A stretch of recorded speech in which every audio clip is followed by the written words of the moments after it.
예, 우석진 교수 말씀해 주십시오. 예, 발언을 기회 주셔서 감사하고요. 오늘 발표하신 3대 메가 프로젝트 들어보니까 앞으로 한반도의 30년, 더 나아가서 100년의 명운을 결정할 굉장히 중요한 프로젝트라는 생각이 들었습니다. 우리 70년대 우리 중화공업에 투자를 하고 그리고 90년대 말 우리 IT 투자를 했는데 그 이후로 사실은 변별한 인프라 투자가 별로 없었거든요. 그래서 이번 투자 굉장히 중요하다고 보고 다만 70년대 중화공업의 투자는 주로 이제 생산 능력을 늘리기 위한 투자였는데 이것이 생산성으로 연결되기 위해서는 이번 투자는 유형 투자 말고도 무형 자산에 대한 투자도 함께 같이 가야 된다. 뭐 이런 말씀 드리고 싶습니다. 그리고 우리가 저출산 고령화 사회를 지금 맞이하고 있기 때문에 우리 경제 생산성이 지속적으로 하락하고 있거든요. 그래서 이 투자를 생산성의 향상으로 이어나가야 된다. 이제 이렇게 보고 있습니다. 노벨 경제학상을 받은 이제 솔로라는 경제학자가 있는데 80년대 전후에서 컴퓨터가 개발이 되고 상당히 많은 기업들이 컴퓨터에 투자를 했습니다. 그럼에도 불구하고 생산성이 향상되는 이런 증거를 발견할 수가 없었거든요. 그래서 우리가 이거를 경제학자들은 생산성의 역설이라고 부르고 있는데 한국인 경제학자 양신규라고 하는 경제학자가 있고 그 지도교수 브리놀프슨이라고 하는 학자가 이 역설을 풀어냈는데 우리가 투자한 거를 잘 보게 되니까 1달러 투자했을 때 시장 가치가 10달러씩 늘어나는 그 이상 늘어나는 그런 생산성의 향상을 관찰할 수가 있었는데 그 이유는 기본적인 투자 외에도 보완 투자들이 같이 지속이 같이 되기 때문에 그것이 가능했다. 특히 소위 말하는 이제 조직 자본이라고 하는 것들이 같이 쌓여야 된다. 조직 자본이라고 하는 게 뭐냐면은 부서 간의 의사소통 방식, 의사결정 과정, 업무 절차 이런 것들이 한꺼번에 바꿔야지만 우리가 투자한 물적인 이 투자가 생산성 향상으로 연결이 된다. 뭐 그렇게 볼 수가 있고 예를 들어서 증기기관이 발달된 다음에 전기 모터가 나왔는데 그거를 증기기관을 전기 모터로만 갈아 낀다고 해서 혁신이 일어나는 건 아니었거든요. 그래서 이런 것들이 바뀌어야 된다는 점에서 최근에 한 총리님이 말씀하시던 행정 조직의 AI 대전환 이런 것들이 굉장히 필요한 거고 기업 차원에서도 그런 것이 필요하고 국가 차원으로 올라가 보면은 이 생산 시설을 늘려가는 것도 중요하지만은 병목을 이제 해결해 주는 게 중요하다 이렇게 보고 있습니다. 최근에 기술 발전은 이제 하나의 병목이 해소가 되면은 다른 병목이 이제 새롭게 등장해서 생산 시설을 늘려가도 사실은 생산성으로 연결되지가 않는 경우들이 많은데 예를 들어서 반도체를 늘리면은 전력과 용수가 문제가 되고 데이터 센터를 건설하게 되면은 송전망과 냉각 설비가 병목이 되고 로봇을 하려고 해도 데이터나 공정 설계, 숙련 그 인력이 있어야 되는 거거든요. 그래서 이런 것들을 해결해 주는 게 국가 재정의 역할이어야 된다. 그래서 뭐 짧게 줄여서 말씀드리면은 그동안 과거에는 이제 국가 재정의 성과 지표가 얼마를 투자했는지에 지금 목표가 나와 있고 오늘 발표도 잘 들어보시면은 그런 것들이 집중되어 있는데 3대 메가 프로젝트는 그것이 아니고 어떠한 병목을 식별을 했고 그 병목을 어떻게 제거했으며 그것이 민간과 투자와 생산성에 어떻게 영향을 주었는지 그것이 이제 성과 지표가 되어야 된다. 그래서 그것이 적극적 재정의 목표가 되어야 된다 이렇게 보고 있습니다. 여기까지 하겠습니다. 네, 감사합니다. 이제부터 이제 자유 토론을 하겠습니다. 발표 부처 외에도 이 비슷한 지원하기 위한 정책을 준비하고 있는 부처에서 장관님 말씀해 주셨었고요. 예. 지금 더 발언하실 분은 손을 들어서 말씀해 주십시오. 말할 사람이 없는 팀에 잠깐 제가 한 말씀 드리겠습니다.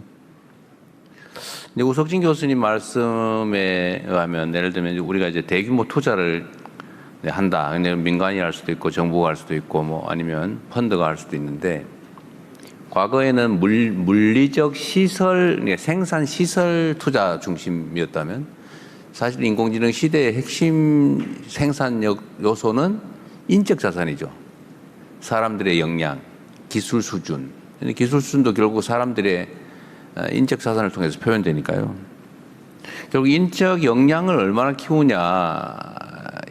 이거는 사실 정부의 교육 시스템의 개혁과 관련이 돼 있기도 하고 아니면 사람들의 일상적 역량, 인공지능 에이전트 활용 능력, 아니면 아예 이 문제를 접근하는 시각, 이런 전 국민적인 인적 역량 강화가 핵심이 아닐까 싶긴 해요. 그럼 뭐 그런 측면에 역량 강화가 필요하다 이런 말씀이신 거죠. 지금 말씀해주신 뭐 내용 중에 하나가 저희가 이제 토큰 디바이드라고 하는 용어를 쓰고 있습니다. 그래서 학생들이 같이 학습을 해도 많은 토큰을 가지고 좀 더 좋은 이 인공지능을 접할 수 있는 학생들은 훨씬 더 좋은 양질의 인적 자본을 쌓을 수 있고 거기서 이제 제외된 학생들은 그런 인적 자본을 이제 쌓기가 좀 어렵고 거기에다 뭐 기업으로 들어간다고 치면은 매니저가 이거를 어떻게 잘 조직해낼 수 있느냐. 예컨대 의사결정 시스템이 옛날 그대로인데 여기다 인공지능을 아무리 집어넣어 봐야 사실은 큰 생산성의 그 재고를 기대하기 좀 어렵거든요. 그래서 이런 문화 자체가 이제 바뀌는 이제 그런 무형 자본, 특히 조직 자본의 그 재고도 네. 필요한 지점이다 이렇게 보고 있습니다. 어쨌든 전 국민적인 예를 들면 지금은 인식 자체를 대대적으로 바꿔야 될 시점인 것 같아요. 그러니까 이거를 뭐 특정 지역의 특정 사람들에게 아무리 강조를 한다고 해도 그건 제한 좀 한계가 좀 뚜렷한데 이제는 세상이 완전히 바뀌었다. 그러니까 사람들의 사고 능력을 가지고 세상을 만들어 나가던 시대에서 이제는 인공지능을 통해서 인간 지능 이상의 역량을 발휘하는 시대가 이제는 이미 도래하고 있잖아요, 그죠? 근데 그걸 어떻게 활용할 거냐, 결국은 인적 자산, 인적 역량이 가장 중요한 시대인 것 같습니다. 결국 교육 문제가 또 매우 중요하지 않을까 싶은 생각이 들긴 해요. 네, 대통령께서 말씀하신 인재 육성이나 인적 역량 강화에 대해서 혹시 이게 교육부 장관님이나 고용부 장관님, 노동부 장관 혹시 발언하실 기회 있으실까요? 별로 안 하고 싶은 모양인데 총리께서 하십시오 대신. 네. 아까 말씀 주신 부분에서 이제 AI 행정 관련된 AX 말씀을 드리는 이유 중에 하나는 사실은 AI를 도입한다는 그 사실 자체도 있지만 AI를 도입하게 됨으로써 저희가 변화되는 여러 가지들이 있습니다. 일단 일하는 방식이 변화되고 또 생각하는 방식이 변화되고 그리고 저는 AI라고 하는 것을 써보시면 아시겠지만 이게 학습해가지 않습니까? 계속 발전하고 그러니까 누군가의 정보가 합쳐져서 내가 넣은 정보가 다른 사람도 같이 넣어서 이게 한꺼번에 모든 정보들이 모이면서 계속 발전해가고 그럴수록 시간이 지날수록 훨씬 더 좋아지는 거여서 이 누적되고 더해지는 조직자본이라는 것을 어떻게 우리가 만들어 갈 것인가라는 생각을 합니다.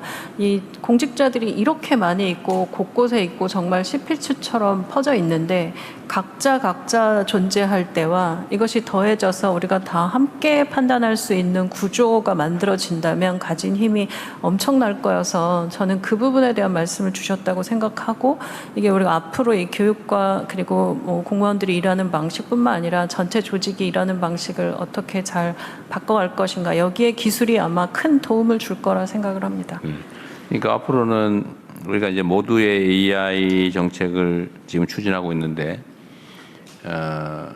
국민 모두에게 거의 국가 천재급의 심부름꾼 한 명씩을 배치해 주는 것과 같죠. 뭐든지 시키면 생각해내고 인간 이상의 역량을 발휘하는 네, 뭔가 뭐 노예라면 좀 그렇고 저의 동료가 예전에는 신입사원이었다면 이게 좀 더 좋아져서 대리가 됐다가 지금은 과장급에 저희가 되고 이제 좀 지나면 박사를 매번 옆에 두고 있는 그런 형태들의 이 에이전트들이 점점 좋아질 거기 때문에 이 역량을 나의 동료로 잘 쓸 수 있도록 만들어주는 것이 가장 중요한 부분이 아닐까 생각합니다. 그러게요. 이제 뭐 엄청난 대형 연구기관 아니면 뭐 연구 개발 인력 뭐 이런 거를 엄청난 규모를 다 하나로 가지고 있는 꼴이잖아요. 각각의 개인이. 네, 그런 시대가 오는 거잖아요.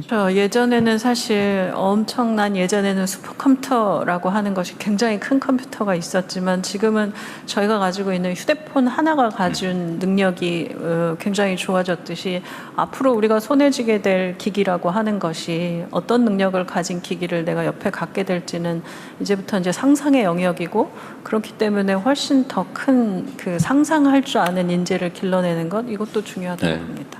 완전히 뭐 전혀 다른 세상이 펼쳐진다. 그걸 대비하고 준비해야 된다. 그런 얘기죠. 네, 저 농림부 장관님 발언하신다고 예, 하셨습니다.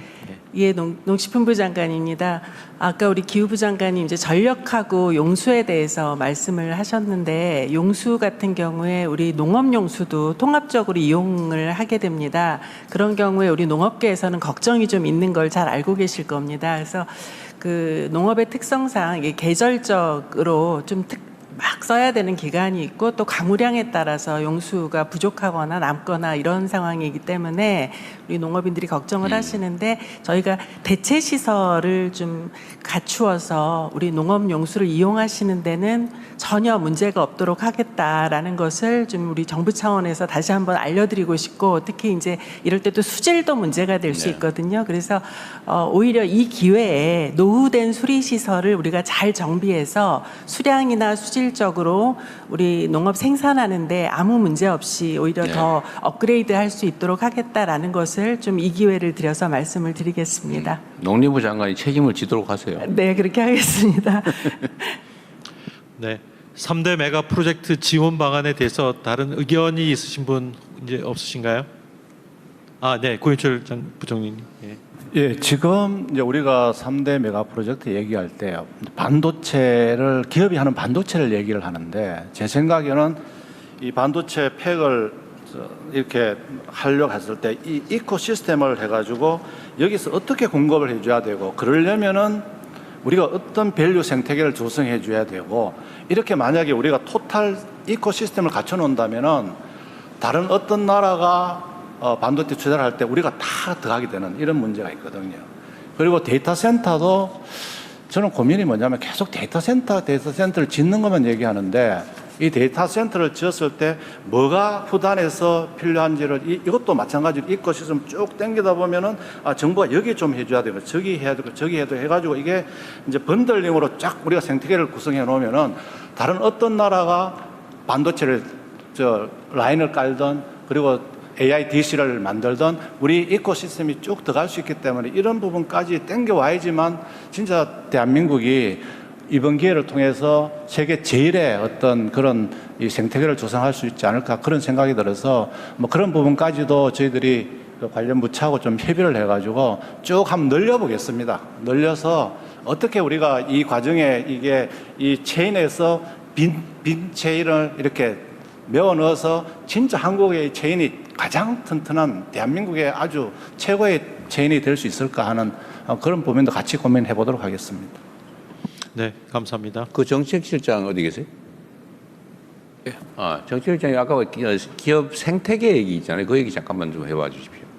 예, 그래서 말씀하신 대로 이게 최상위에 지금 그 두 개 글로벌 넘버 1, 2가 있는데, 거기 이제 협력업체가 있고 이제 소부장 업체도 있고, 그렇게 다양하게 앞으로 이제 나가려면 이 협력업체들도 사실 이 최상위 기업만큼 탄탄한 기술력도 갖춰야 되고 수익성도 내야 되고요. 무엇보다도 소부장, 그다음에 그 핵심 우리 광물이랄지요, 이게 필요한 그런 것들을 우리 내부에서 생태계도 갖추고 어떤 공동망 위기나 이런 쪽에 대해서도 스스로 대응할 수 있도록 이 생태계 자체를 더 탄탄하게 하고 그 내부에서 복원력을 갖춘 그런 시스템으로 더 발전시키는 것이 더 우리나라의 병목이나 그런 우위를 튼튼하게 하는 길이라고 생각을 해서, 앞으로 이 대통령 주재 회의를 할 때 지난번 메가 프로젝트 그 자체도 하고,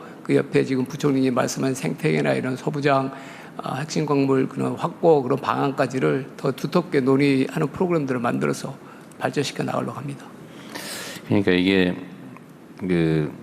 예를 들면 주요 소재의 이제 국가별 독점 또는 편중이 이제는 전략 무기화돼 가지고 일단 수출 통제라고 하는 게 일상적으로 벌어지지 않습니까? 이제 그런 예를 들면 이런 비상 상황에 대비를 안 하면 언젠가는 매우 심각한 상황에 직면할 수가 있다.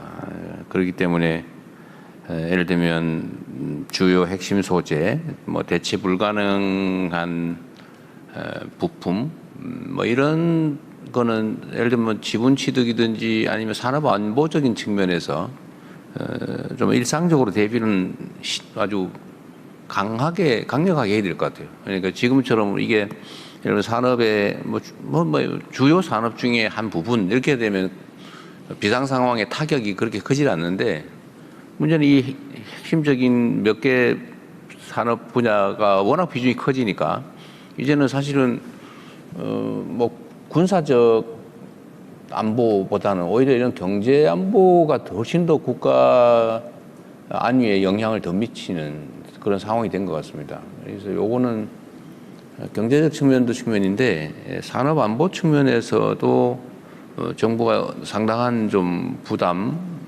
대비를 해야 되지 않을까 싶어요. 뭐 네, 그래서 기업들과 같이 협력해야 되겠지만 이 두 회사 입장에서는 뭐 아무래도 상업성, 효율성 뭐 이런 측면에서 중심으로 판단을 할 텐데 약간 좀 이런 스케일이 안 나오더라도 우리 자체 내에서 핵심 그런 부품이나 이런 거를 가지고 있으면 좋기 때문에 그 부분을 대통령이 네. 말씀하신 대로 정부가